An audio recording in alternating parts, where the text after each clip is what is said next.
Camouflage की तरह main stream media, social media और बहुत सारे लोगों को बीजेपी ने धोखा दिया। बीजेपी चाहती थी कि पूरा देश बात करे योगी के हटाने को लेकर। Social media, main stream media और तमाम लोग मोदी और योगी को लेकर बात करें और योगी को हटाने का ये सबूफा छोड़ा गया। इसके पीछे की रणनीति क्या है? क्यों बीजेपी या नरेंद्र मोदी और अमित शाह और योगी चाहते थे कि इस मुद्दे पर बात हो? इसके पीठ पीछे चल क्या रहा है?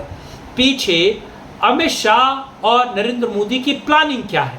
ये एक्सक्लूसिव रिपोर्ट जिस पर अभी कोई बात नहीं कर रहा है, जिस पर अभी तक किसी का ध्यान नहीं गया है, मैं केवल आप तक लेकर आया हूँ। इस पूरे वीडियो को अंत तक देखिए और आपको पता चलेगा जो आप सोच नहीं रहे थे, आखिर वही सत्य है।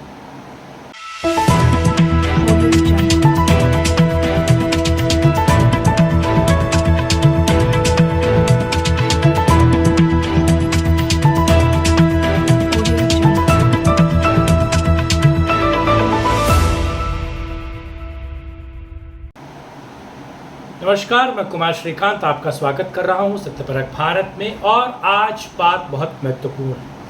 इधर योगी की खबरें चल रही थी और ये खबरें चल रही थी कि योगी आदित्यनाथ को हटाया जा रहा है, योगी आदित्यनाथ को साइडलाइन किया जा रहा है।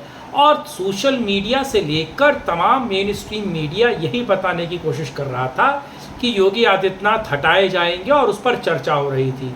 कहीं केशव प्रसाद मौर्य और कहीं अलग अलग नेता तमाम उलूल जुलूल बयान दे रहे थे। तो क्या ये वाकई योगी आदित्यनाथ को हटाने की कोशिश थी? जब पिक्चर में कुछ और था, क्या ध्यान भटकाने की कोशिश की गई?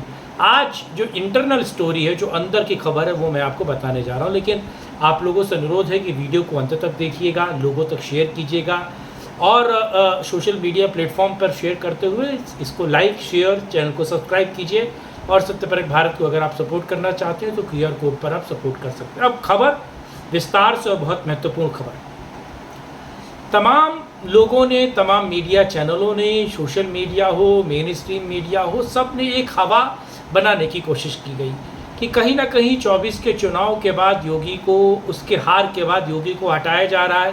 केशव प्रसाद मौर्य ने उत्तर प्रदेश में जो कैबिनेट मीटिंग हुई और फिर जो कार्यकर्ताओं की मीटिंग हुई, एक तरीके से उसमें सीधे तौर पर कहा कि संगठन बड़ा होता है सरकार से और सरकार को संगठन की सुननी चाहिए और जो मेरा दर्द है वो तुम्हारा दर्द है।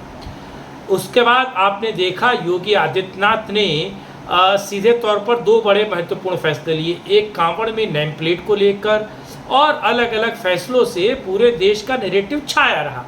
यानी कि सत्ता पक्ष हो, विपक्ष हो, और इस बीच ना नरेंद्र मोदी ने कुछ कहा, ना अमित शाह ने कुछ कहा, ना योगी आदित्यनाथ ने कुछ कहा, लेकिन लोगों की आंखों में धूल झोंकना या फिर मैं कहूँ नैरेटिव बनाने का काम कौन कौन करता रहा? एक, केशव प्रसाद मौर्य, JP नड्डा। वैसे इन दोनों का जाना तो तय है, लेकिन इधर आप अमित शाह को लेकर बात कर रहे थे कि अमित शाह ये चाहते हैं और तमाम तरह की चीज़ें आ रही थी। लेकिन जो इंटरनल सूचना है कि ये केवल दिखावा था, ये ध्यान भटकाने की एक तकनीक थी, एक कोशिश थी जो लगातार की जा रही थी। क्यों? क्योंकि एक, उसके लिए सबसे महत्वपूर्ण विषय क्या है? देखिए, 4 जून को जब रिजल्ट आया, 4 जून को पता चला कि 400 पार तो हुआ नहीं साहब, 240 पर अटक गए।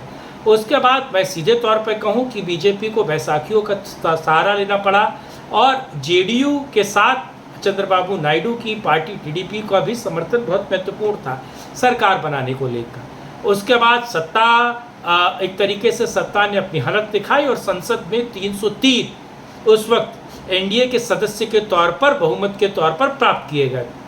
उसके बाद आपने देखा सरकार बनाने की बात हुई, मंत्रिमंडल का विस्तार हुआ, तमाम तरह की चीज़ें हुई। लेकिन नरेंद्र मोदी और अमित शाह के बीच के अंदर ये बात चल चुकी थी कि साहब 272 का आंकड़ा बीजेपी के पास नहीं है और 272 के आंकड़े को कैसे पाया जाए, कैसे उसको बनाया जाए, और अगर तोड़फोड़ की राजनीति की जाती है और अंदर खाने अगर अलग अलग सांसदों से संपर्क साधने की कोशिश की जाती है, अलग अलग सांसदों को तोड़कर बीजेपी में मिलाने की कोशिश की जाती है तो कहीं ना कहीं विपक्ष इसका मुद्दा बनाएगा, विपक्ष इसको करेगा और विपक्ष इसका तमाम जो है सोशल मीडिया पर इस पर बात करेगा। तो क्यों ना हम अंदर खाने बात भी करें और एक बड़ी लकीर खींच दें, एक बड़ा मुद्दा दे दें, ताकि विपक्ष, सत्ता पक्ष, मीडिया और सभी उसमें ही उलझे रहे। ये पूरा जो माहौल बना नरेंद्र मोदी के बाद योगी आदित्यनाथ को लेकर, योगी आदित्यनाथ को हटाया जाएगा और ये किया जाएगा, वो किया जाएगा, ये कहीं ना कहीं एक शैडो टेक्निक की तरह इस्तेमाल किया गया। यानी कि अमित शाह जो करने वाले हैं, जो नरेंद्र मोदी का प्लान है, नरेंद्र मोदी 272 का आंकड़ा बीजेपी के पाले में लाना चाहते हैं। वो चाहते हैं कि एक कंफर्टेबल मेजॉरिटी बीजेपी के पास रहे, लोकसभा में उसको दिक्कत ना हो। तो ये जो कोशिश है नरेंद्र मोदी की, उसके लिए ये सारा जमघट था, उसको लेकर ये सारा आप खबरें देख रहे थे, उसको लेकर ये सारा कुछ था। यानी कि social media, main stream media या फिर तमाम विपक्ष के साथ सत्ता के भी लोग भी बात करते रहे योगी को लेकर, क्योंकि अगर आप बड़ा मुद्दा नहीं देंगे शैडो के तौर पर तो कोई इस पर बात नहीं करेगा।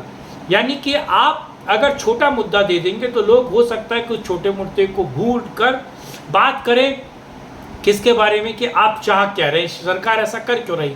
लेकिन अगर आप योगी जैसा बड़ा मुद्दा दे देंगे तो कहीं ना कहीं लोग उसमें भी उलझेंगे और योगी का कद भी बढ़ेगा और भविष्य की राजनीति भी क्लियर होगी। और इसको जानबूझ के हवा दी गई आरएसएस के तरफ से और तमाम बीजेपी के कार्यकर्ताओं, नेताओं की तरफ से, और इसको जानबूझ के मुद्दा बनाया गया। योगी को हटाने की गलती आपको पता है नरेंद्र मोदी कर नहीं सकते। तो जो वो गलती कर नहीं सकते और नरेंद्र मोदी के मन को क्या अमित शाह नहीं जानते, और अमित शाह योगी जैसे महत्वपूर्ण व्यक्ति जो पूरे देश के परिदृश्य में छाया हुआ है, उसकी महत्वपूर्णता को या उसकी इम्पोर्टेंस को समझ नहीं सकते, या समझ नहीं रहे होंगे, या समझ कर भी उस पर काम नहीं कर रहे होंगे। ये बिल्कुल मुझे लगता है इतने मूर्ख ना नरेंद्र मोदी हैं और ना इतने मूर्ख अमित शाह हैं। जो इंटरनल रिपोर्ट आई है कि आने वाले मात्र 6 महीने के अंदर आप बीजेपी को 272 का आंकड़ा पूरा करते हुए देखेंगे।